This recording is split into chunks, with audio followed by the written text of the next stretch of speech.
So ngayon, i-share ko lang sa inyo ang aking mga tanim na binibenta ko din online. So para meron din kayong tips kung ano yung mga pwede nyong pagkakitaan. And kung nasa malayo naman kayo, wala kayo sa probinsya, syempre kailangan nyo pa rin kumain ng mga healthy na gulay.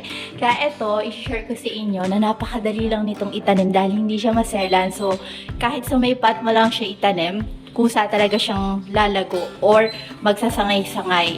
So, yung pinakasangay niya, pwede niyang talbusan para iulam sa umaga.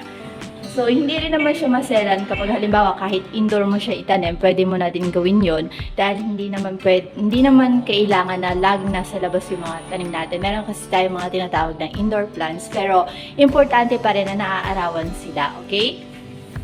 So, ngayon, kung mapapansin nyo, kulang yung mga lupa or yung soil garden na meron ako. Pero hindi pa rin naman sila namamatay kahit ganyan lang kababa yung soil na meron ako. So, ang ginagawa ko lang dyan, ibibilit ko lang.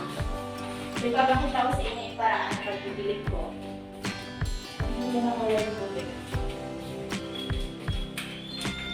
Hindi pa pala pwedeng diligin kasi medyo basa-basa pa. Bawal kasing malunod doon ng tubig eh. Kailangan ng sakto lang. Kapag halimbawa ganito pa yung soil mo, parang basa pa, okay pa yan. So, didiligin lang natin siya. Siguro mamayang hapon or bukas na, pwede rin. Pwede rin naman kahit di mo siya madilig araw-araw kasi ito naman hindi madaling mamatay. So, ayan, papakilala ko sa inyo yung kulitis. Ayan. Masarap to, guys. Lalo na yung mga Ilocano or Ilocana. Ito yung mga favorite nilang gulay sa may probinsya.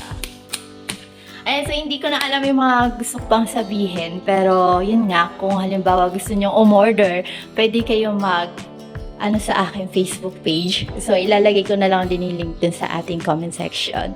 Tapos, ayun, kung meron kayong mga gusto kong tips or about sa mga halaman, garden, or kung paano magtanim, comment nyo lang din yan, syempre. Lagi naman akong sumasagot sa inyo kasi ganyan ko kayo ka-love. Okay. So, ipapakita ko pala sa inyo yung tools ko kung paano ko inaayos yung soil. Okay? Wait lang.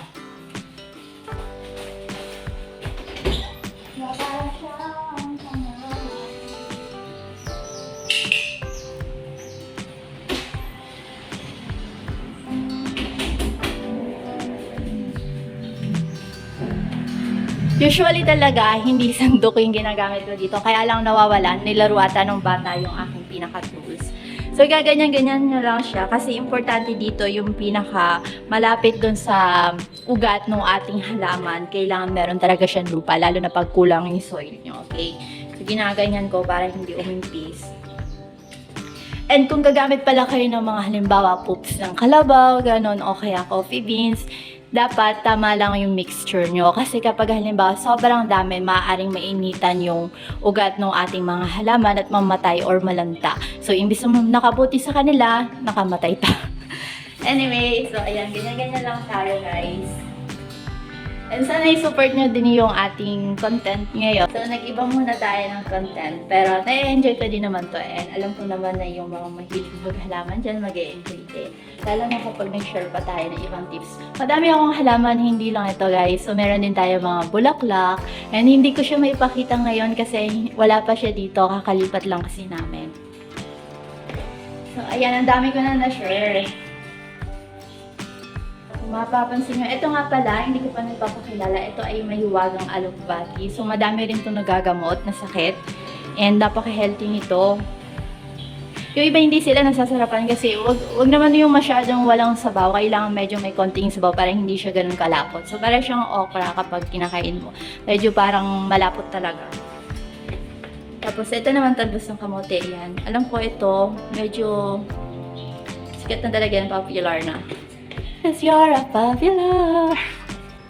By the way, kung gusto nyo malaman kung ano yung mga recipe na pwedeng gawin dito sa mga gulay na to, pwede rin tayo mag-upload. See you to the next video. Bye!